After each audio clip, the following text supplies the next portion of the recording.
แมวเหมียวใครเอ่ยบุญส่งบุญส่งกับทรัพย์ทวีไม่ใช่บุญส่งกับหนุ่มหล่อดำขาวบุญส่งหนุ่มหล่อดำขาวรอตรงนี้นอนตรงนี้เหรอนอนตรงนี้รอรับพัสดุให้หลวงปู่เลยลูกโอ้เก่งจังเลยเก่งจังเลยนอนตรงนี้คอยรอรับพัสดุไว้ให้หลวงปู่ซึ่งตัวนี้เป็นด้านหน้ากุฏิมีแมวเหมียวนอนอยู่นี่กี่เหมียวเนี่ยนั่นสองแล้วนี่หนึ่งเหมียวไปสามทางนี้หนึ่งเหมียวสามทางนี้อีกสี่โน่นใครโน่นอีกหนึ่งห้านั่งนอนได้ตรงนี้ลูกเนอะวันนี้อากาศอบอ้าวเนาะอากาศอบอ้าวอุตุนิยมว่าจะมีฝนภาคเหนือแต่ยังไม่ถึงลำปางตอนนี้ไม่รู้จะอยู่จังหวัดไหน เดี๋ยวไปดูน้องเหมียวในบ้านก่อนเนาะอยู่ในบ้านดูน้องเหนียวนอนในบ้านกันเป็นยังไงบ้างไม่รู้เนาะดูกันเนาะกอไก่ร้อนไหมลูกกอไก่ก็ร้อนเหมือนกันไก่อยู่ในร่มนี้ไก่อยู่ในร่มนี้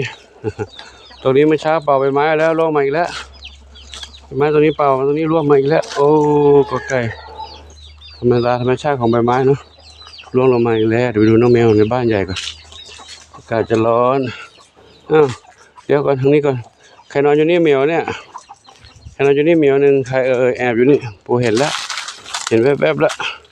ใครเนาะว้ายไปได้เท้าขาวใหญ่ไปได้เท้าขาวใหญ่นอนร่มไม้นี่เหรอนอนร่มไม้นี่โอ้ใบไม้ร่วงเยอะเลยนอนนี่นะร่มนี่ลงนะข้างนอกนี่จะมีร่มเยอะกว่าด้านในบ้านนะในบ้านก็มีเหมือนกันก็มีร่มเหมือนกันก็อยู่คนละส่วนจะได้ไม่ทะเลาะกันเนาะอยู่ในบ้านก่อนเนาะเข้ามาในบ้านแล้วเจอใครก่อนคือโดดขึ้นไปนั่นคือทองเล็กส้มอ่อนหนึ่งเดียวอันนี้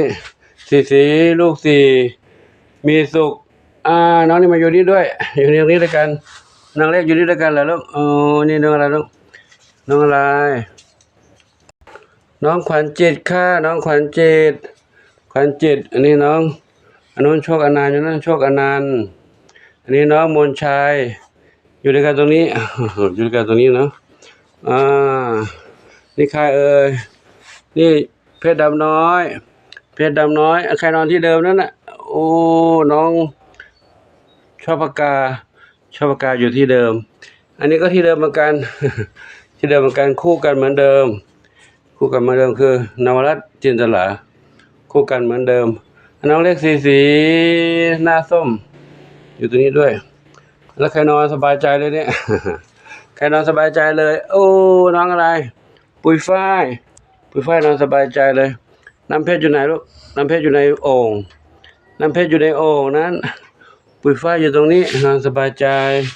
บุญชัยลูกบุญชัยก็อยู่ตรงนี้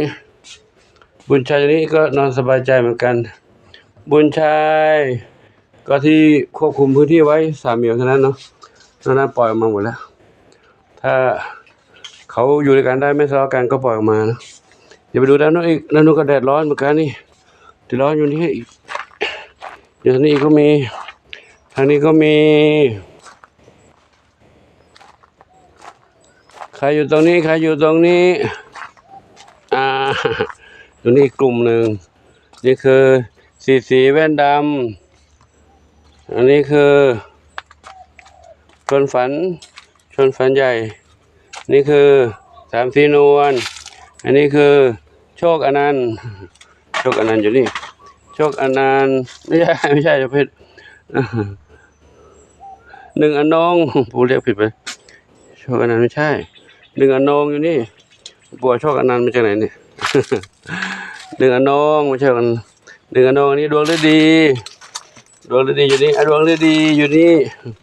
ก็มาทางนี้ไม่มีใครอยู่ในบ้านแล้วอยู่ข้างนอกหมดแล้วเนาะปล่อยเขาอิสระแล้วเนาะในบ้านนี้ก็เป็นบ้านว่างไปกลางคืนถ้าเขาจะเข้านอนที่เดิมก็ได้ก็ให้เขานอนอันนี้บ้านของเจดีกับน้องเฮงก็ว่างแล้วไม่เป็นไรให้อยู่ตรงนี้ว่างมาก่อนน้องเต่าน้องกระต่ายนมกระต่ายพ่อตายโอ้ทำอะไรเลอะเทอะหมดเลยกินด้วยปูใส่หาไม่ได้ถ่ายเขาคว่ำหมดเลยน้ำก็คว่ำเดี๋ยวทำให้ใหม่ลูกนะแป๊บนึงใครอยู่นั้นใคร เออแห้งแห้งแห้งแห้งอยู่บนนี้แห้งแห้งแห้งแห้งอยู่บนนั้นแห้งแห้งแห้งแห้งแห้งแห้งเหรอจะลงมาเหรอก็ลงมาสิห้ามโดนกอดหลวงปู่นะเจ็บนะแห้งแห้งอยู่ตรงนั้นเดี๋ยวดูนักกระต่ายนี่อีกมาแล้วใครมาเนี่ยมาเนี่ยเจดีมาแล้วเจดีมาเจดีไหวมาเนี่ยเจดีมองแห้งอยู่นู่นแห้งอยู่บนข้างบนเจดีมาเจดีมาตรงนี้เจดีเล่นกับน้องๆเจดีเล่นกับน้องๆตรงนี้ไปดูน้องกระต่ายดีกว่าน้องเจดีก็ชอบเล่นกับกระต่ายเหมือนกันนะเห็นเฝ้ากระต่ายอยู่นี่กระต่ายอยู่ตรงนี้น้องกระต่ายอยู่ในบ้านกระต่ายน้อยกระต่ายใหญ่กระต่ายลูกน้อยอยู่ตรงนี้อันนี้ใครอันนี้น้องแม่ไอ้น้องอะไรลูกดำสนิทกับน้องเฮงอยู่ตรงนั้นใครนี่โอ้โหเป็นอะไรหรือเปล่าลูกไม่นอนท่านี้วายหายใจอยู่หรือเปล่าน้องอะไรลูกน้องสุพรรณษานอนหลวงปู่มาคันนี้ไม่ได้ยินเลยดิสุพรรณษาไม่ตื่นเจดีมาแล้วเจดีเรียกภาษาหน่อยเจดีปล่อยเขาออกมาเดินเล่นแล้วเนาะเขาเป็นเด็กไม่ดื้อเท่าไหร่ออกมาเล่นได้สบายแม่ดำหนวดก็ลูกสีเว้นดำสีหน้าส้มเดี๋ยวปู่ไปดูนี่ก่อนสิมีทางนี้อีกหลายเมียอยู่แต่ไม่รู้ใครนอนอยู่ทางนู้นก็มีนู้นก็มีนี่ใครลูกนี่ใครขาวเทา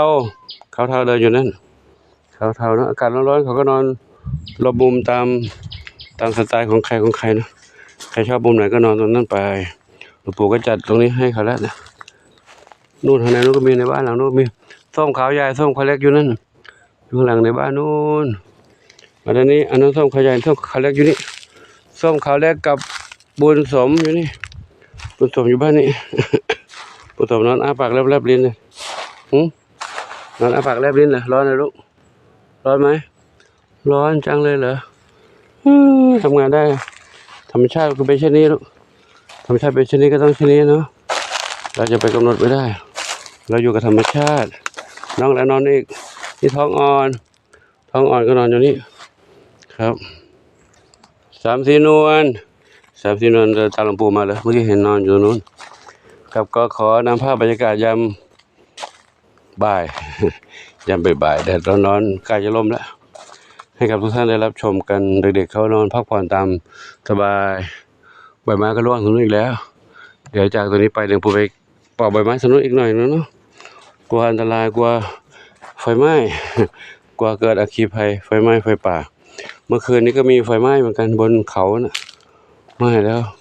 มันมีลมด้วยลมจะพาไฟมาปลิวมาติดเราได้ถ้าใบไม้ร่วงแห้งเยอะมันก็จะติดใบไม้ก็ไหม้ลามไปทั่วหมดเนาะก็ขอ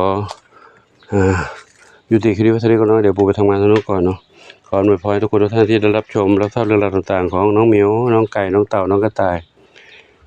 เด็กวัดปงชัยขออวยพรทุกท่านพบความสุขสมปรารถนาในสิ่งที่ปรารถนาทั่วกันทุกคนทุกท่านเทินอาจจะเห็นน้องเหมียวไม่ครบทุกเหมียวไม่เป็นไรเนาะก็ขออนุโมทนาสาธุอายุวโนสุขังพระลัง